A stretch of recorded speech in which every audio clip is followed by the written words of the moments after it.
Welcome to the Obesity Medicine Podcast with your host, Dr. Rentea, board certified in internal medicine and obesity medicine.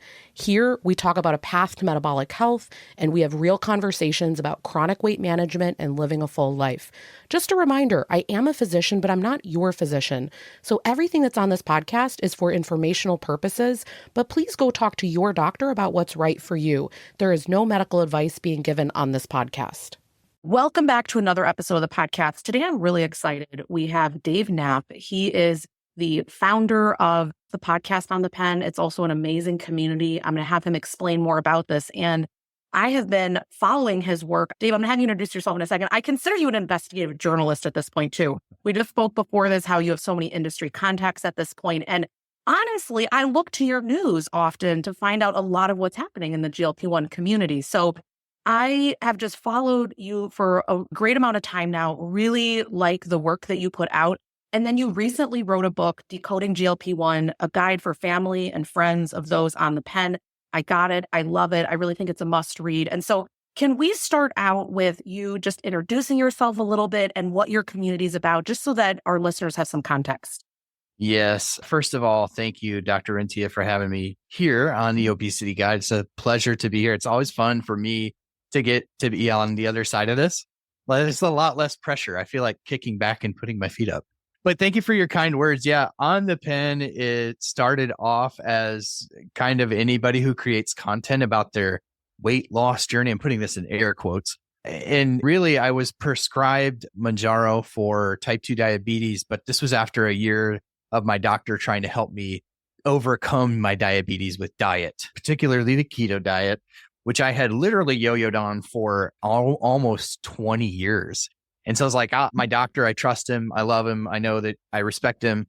So I'm going to give it the old college try. And I white knuckled it for a year. My A1C was spectacular, but my insulin levels were still off the charts high. And I went from 319 pounds, which was the highest that I had ever weighed at the time of my diagnosis, to 312 pounds 1 year later. So good for A1C, not great for weight reduction. I want to document this Mounjaro thing. And I went to the internet to sort of look for more information about the drug, not just stories of spectacular weight loss. At the time, Mounjaro was only on the market for like 6 months, but there were already a bunch of stories of like, in the last 6 months, I've been on this medicine and I've lost 80 pounds. So I was like, this could be really cool, but how does it even work? And so really there was a deficit of that kind of information, which is what led me to start documenting the things that I was learning, which eventually blossomed into this whole thing that we call On the Pen. Oh, thank you for sharing that story. I always say on this podcast, the people that have the best voice in this space have a personal experience with it. There's just something about it that makes you be a better advocate or search out answers more or help people in a better capacity. So thank you for sharing that. Tell me a little bit why, we kind of spoke on Instagram before you came on here about this, but I'm wondering what led to wanting to write the book, because it's a little bit of a different angle compared to what you've done up to this point. Yeah, great question. It's sort of one of those things where I always knew I would write a book, and I definitely don't think this will be the last, but it was definitely the first low-hanging fruit opportunity where I could blend my love for writing with something that the community desperately needed. So one of the things that I started to identify right away when the On the Pen community started to grow is that a great resounding majority of people who were experiencing the benefits of these medicine, particularly to treat obesity, was the shame and guilt wrapped around telling their story, and the part of their story specifically that they used anti-obesity medicine for benefit. And that still, one of the things that probably breaks my heart the most is to know that there are so many people who feel like they come online and we have this great community and we're all sharing this really joyful part of our life and our journey, that we've finally found something that is treating a disease, right? Even something that before we found community was so stigmatized that even we believed ourselves failures, right? And so it broke my heart to hear so many people afraid to share the part of their journey with the people that mattered the most, just because those people in their circle haven't come along on that journey so far. They haven't been told. And I think a lot of times we tend to think the worst of people when they don't have a full picture of an understanding. But I'm kind of the opposite. And maybe it's because I've grown up in a family that's very loving and opening and encouraging and accepting. But I just feel like when people that truly love us and care about us are educated, that turns from this kind of dark thing you have to keep in the corner to something that they really want to understand. So I wanted to use my writing skills to basically create something that was just taking the things that we talk about all the time on the pen and sort of what I call our echo chamber, and put it into a really digestible, no pun intended, a really digestible sized book, almost like a booklet that you could just literally, when somebody says, how'd you lose all that weight? What are you doing? You're not on one of those shots, are you? You're going to get cancer. I wanted to be able to just have this for the community so they could have this in their hand and just pass it off and go, here you go. This isn't a ton of work.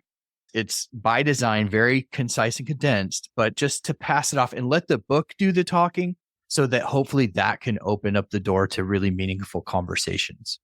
First of all, if anyone's listening, right, this book is thin. And I say this in the best of ways because I got it literally the day before our interview, because this came out very recently and I had contacted you. And I was able to read it in one day, which I'm not a fast reader for those who are listening. I'm going to read some of the titles here because I think it's just so great what you go over. But something that you talked about, which is so true, I often believe as well that everyone means well around us. I just want to come from that place because otherwise it's a really grim life. But it's a heavy lift to educate everyone all the time. So I really like in this book, you do talk about your path with obesity and diabetes.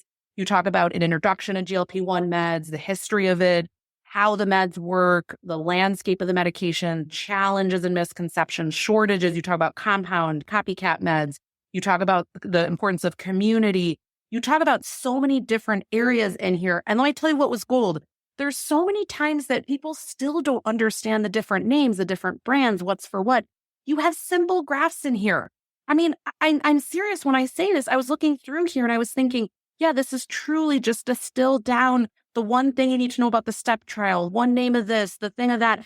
Guys, this is, if any of my medical people are listening, we have these little books when we're studying for our board exams. So like it's Cliff's one Notes. book where, yes, it's like everything's in this one thing, right? And they're the gold. You will do physiology, anatomy, you do all the different things and everything's in this one spot. This is it. So I could see not only family and friends reading this, but actually physicians giving this to their patients because people need one area like this.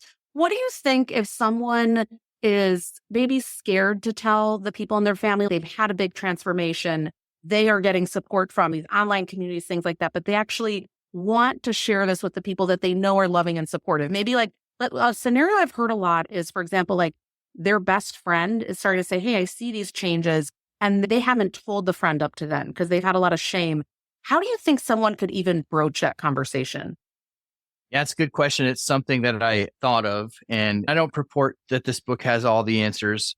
It's definitely designed to be a conversation starter. But one of the things that I thought of when I wrote this book is how do we actually get people over that hump of breaking the seal of the conversation? So actually in the back of the book, there's a whole section called How to Start a Conversation with a Loved One about your choice to treat obesity with medication. And there's basically just 6 things in there that could be good little conversation starters, but just something like I've started a new treatment for my health, and I just really want you to see why I feel like this is the right choice for me. And then conversely, by the way, there's the section right after that is for people who you do pass this book off. Just a quick 5 little tips on how to support somebody who is using a GLP-1 for weight loss. So it's something for both, but like I like to couch this whole conversation with our loved ones, not in weight. Every other flipping thing that I've done prior to GLP-1 was about just getting the weight down. This is about health and longevity and richer, fuller, happier, healthier lives. And so I like just kind of couching like, hey, I know that you have mentioned that I've lost weight, but it's actually so much more than that. My blood work is this. There's so many other facets. And I think if we could focus in on those things that just don't have to do, like weight is so, in a way, it is cosmetic to the rest of the world. They don't see your A1C when they look at you. They don't see your lipid panel. They don't see your fatty liver, right? Yeah. But the reduction of those things is quite a story to tell. And so I think that sort of couching everything around total health rather than just weight loss alone, which is where people tend to want to go, is a great opening way to approach it. I love your answer here because I often think people come in with what they think they want, right? So they're noticing weight, they're wanting to do that. But then when you are sort of refocusing them with talking about health, it can help them to understand what they're even seeking. So that's super helpful, I think, for people listening, because people are so frustrated that that's the only thing that gets talked about when really it's everything else that you're talking about. So that's just awesome. The other thing that I really liked is that you explain in here, you go through the difference with medication, what's branded, what's a 503B compounded, 503A compounded, research grade, so that people, I honestly think that people don't even know where they're getting stuff or what they're doing. I think that's like a big problem, to be honest. Mm-hmm. And so they can read through here and think, do I even know what I'm doing? Do I know where I'm getting it from? That they could even ask themselves that, forget asking other people, or that they could ask their friend, where are you getting it from? So I think that part of this education is really important, because the more that we know, the better we can do, if you would. Do you think that there's anything that shocked you when you wrote the book?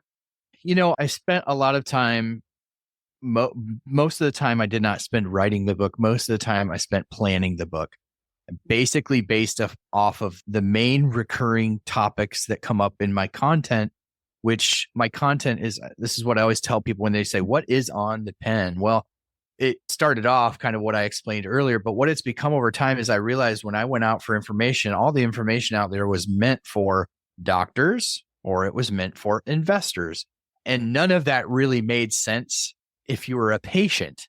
So it's like, how do we take this information and translate it into a way that is a patient can hear it, take in the information, and then go to their doctor and just make more confident and competent decisions about their health.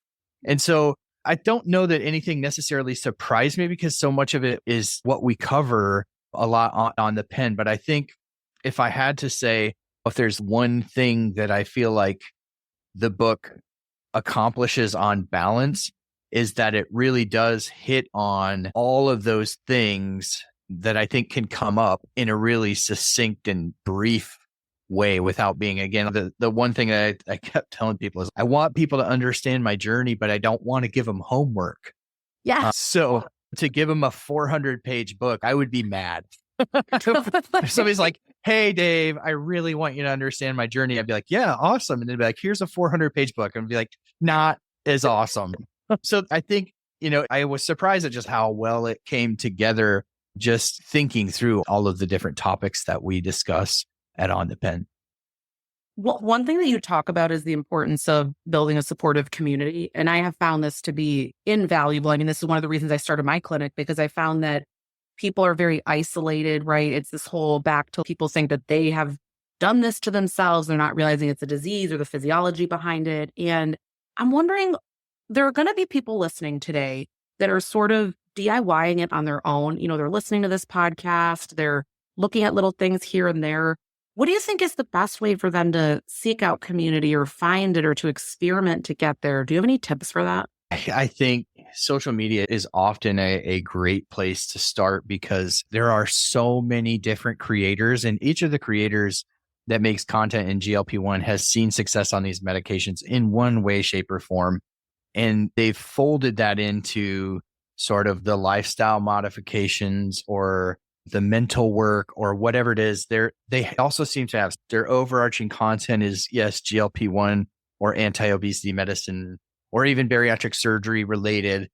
But then they sort of have their own little spin about, what's been most important for their journey. And I think if you can go out and just sort of sample some of that content that's out there, you're going to find your people. You're going to find those people where what they have to share, whether it be similarities in their journey or the mechanisms by which they've found success resonate. I just think that sampling lots of content online is helpful, because there's just somebody out there creating content that's going to click with you. I love that you say that. I want to put you on the spot. I'd be like, hey, tell us your favorite channels, but we're not going to start a world war here. I feel like that's controversial. But it's funny when you say that, I think to myself, what are the channels I like? I like when they talk about Profi, right? Which is, if people are listening and don't know, that's your coffee with the protein drinks. I like the motivational people who are like, hey, every day you're going to get up and keep going. it's a certain bend, you're right, where I feel like they get me, or there's something where I really come back for more to those people.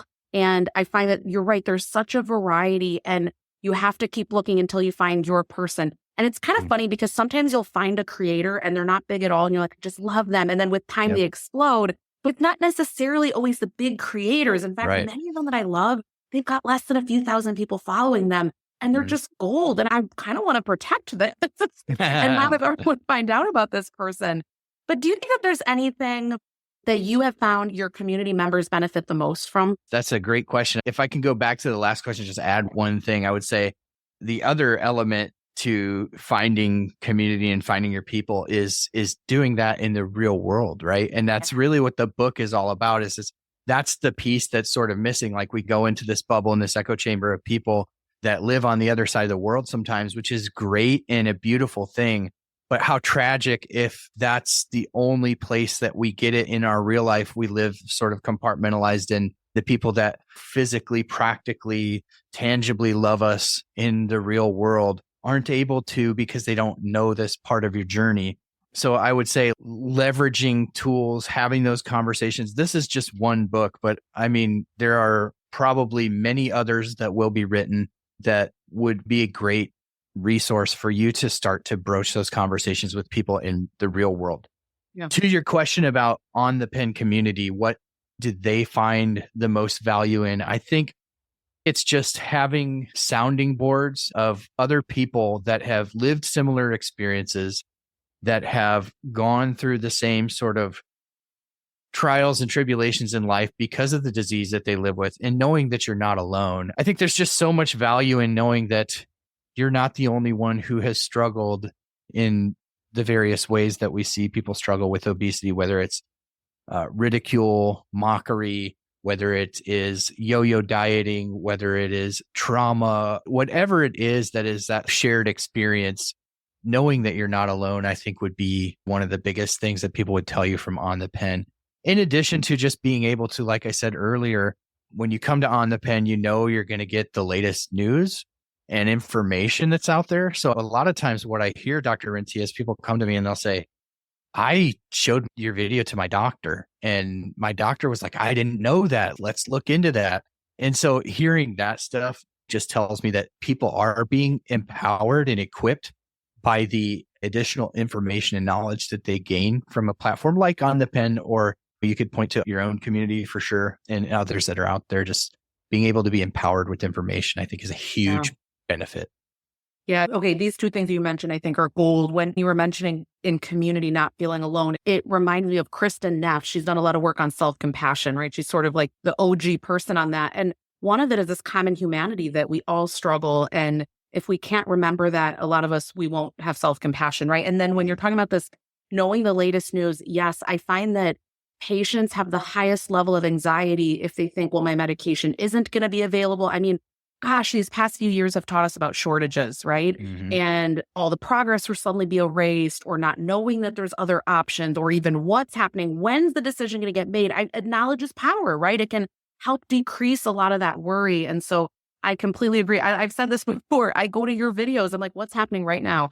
And that's nice that, thank God, there's someone out there that is doing that work, because not everybody can be on top of all these articles. If we think about how much information's coming out all the time, it's incredible. So I have learned so much from you today. And I'm wondering, let's say that someone is out there and they're either starting this journey, they're on the journey, they're struggling. Do you think there would be 2 to 3 top tips or words of wisdom, or what you think would help them be successful long-term, that you would offer to them? So I want to say kind of like Dave's sage advice, that I feel like everyone that I've ever had on, they have their spin on what can be helpful or motivating, or just things that people need to keep in mind that aren't as far along, because you're really into this journey. You're at the advocating stage, you're at the knowledge stage, What do you think you would offer them, kind of top 2, 3 tips for that?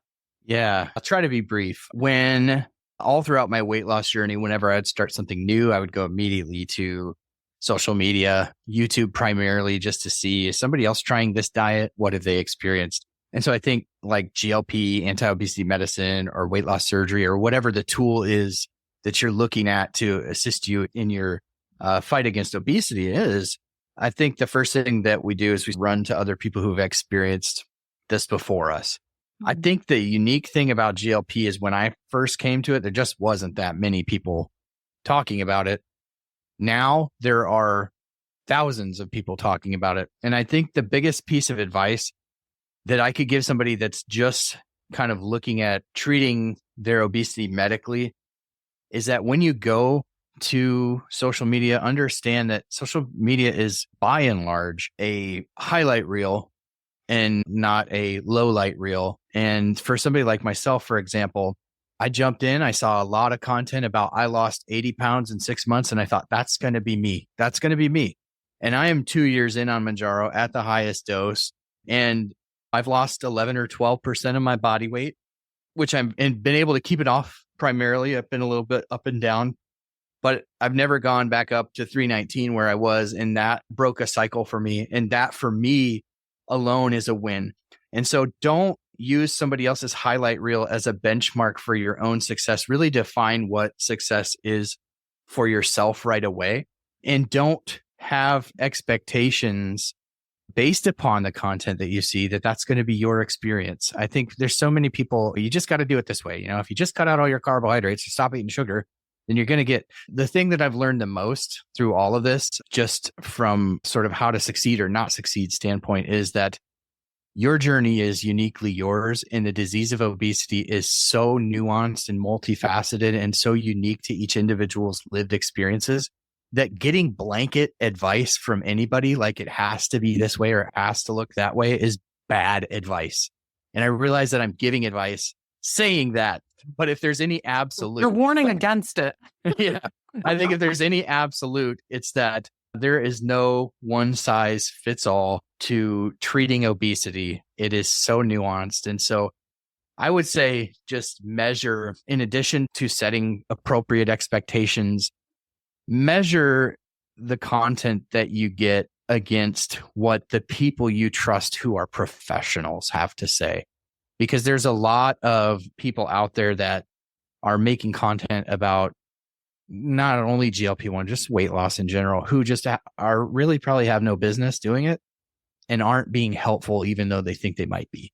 So yeah, just temper your expectations and lean into the professionals when it comes to your own unique journey and roadmap to success. Yeah. Oh gosh, this was gold when you were stressing, don't look at this highlight reel and expect, kind of prognosticate for your own life what's going to happen.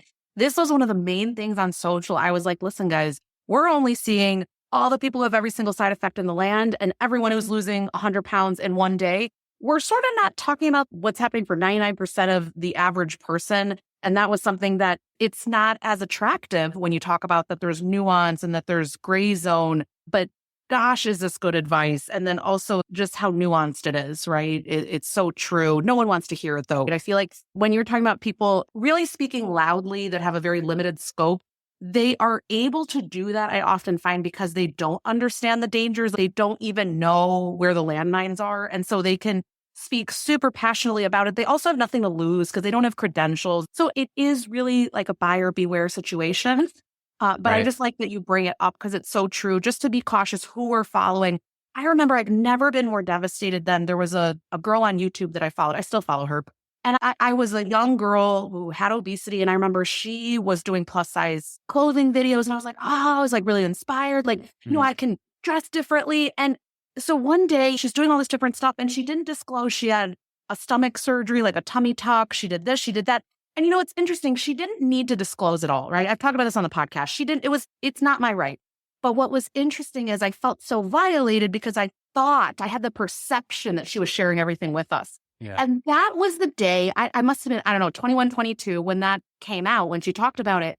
And I realized, oh, this is all her narrative. She's made a story. Part of it's her life. But actually, and I do this too. I mean, we all choose what to share and not. We want to say we're all authentic. And I try to be as open as I can. But of course, there's things that aren't mine to tell. I'm not going to tell stories about my stepkids or certain parts of my relationship. And so it's so tricky because we want the knowledge, we want the help, but you don't know behind the scenes. You don't know so many different pieces. So I'm sorry I kind of went left on that, but it's so important because we're all looking at social all day long and we think it's the truth, and perception is reality. So people really need to remember that online. Well, I just want to say thank you so much for coming on. Can you tell people where can they find you again? Give us all the website, the social, where you hang out most, and just that everyone can, and where to get your book, everything. Yeah. Thank you so much again for the opportunity. It's a pleasure to be able to talk about these things. And like I said, be on the other side of it. And just oftentimes what I find is when I'm asked these questions, I don't ask myself them enough. And so it's like a little bit reflective in the moment. So I appreciate the opportunity to just pause and reflect and think a little bit. onthepen.com is really the hub. I mean, if you go to onthepen.com, there is a gateway to all of the social media channels. If you search On the Pen pretty much anywhere, you're going to see the little logo with my purple and pink face over the moon. So you see that and get connected there. Primarily where my content lives is YouTube. We do a Thursday night live show that happens every Thursday night at 9 p.m. Central. And then we drop an actual true podcast every Tuesday. And the audio from the show on Thursday goes up to the podcast too. So all that's at onthepen.com. That's craziness. So I would have never caught your live shows because that would be 10 Eastern. I go to sleep by 9 o'clock. So this is all making sense. But I listened to the podcast, right? I don't think I understood that they were always all live. I don't even know how that's going to be the case, but it's incredible what you put together for that live show. The ones that drop on Tuesday are like a short 15 to 20 minute news recap. Been very dominated by shortage talk and compounds going away and that stuff. But the Thursday night show, the longer one with the interview, that's all live. And it is a little bit later. Like you mentioned that you have stepkids. You also mentioned that you don't want to talk about them. So let's talk about it. No, but I have like the personal side. I got 4 little kids. And so like bedtimes, they're 10 all the way down to 4. And so the bedtimes, it's what I call the gauntlet. And so to put that on my wife every Thursday night for now 97 weeks would have been too much. So we do it after the kids go to bed. So it's a little bit later. But the great thing about YouTube, what I love about it is most people don't watch it live, a couple hundred people if we're lucky, but the rest of the people that watch it on demand on YouTube. So yeah. Well, that's awesome. So I have stepkids. I also have a 5-year-old, and it's funny. I do the reverse with my husband because I have a Monday night call for my group. And so I do it at 6 so that I can't help it better. It's so funny how these things dictate our life, right? It's just part of real human experience. Yeah, as it should be. Exactly. Well, perfect. So we're going to link to onthepen.com. We're going to make sure to get that in there. We'll have all of this in the show notes. Again, everybody, if you're listening, you just scroll up wherever you're listening. The details are there, or you can go to renteaclinic.com, RENTEA clinic.com. And for every show, we have a show notes where everything's written out and linked. Thanks again, Dave, so much. I've learned so much. Thank you. I appreciate you. Thanks for having me on.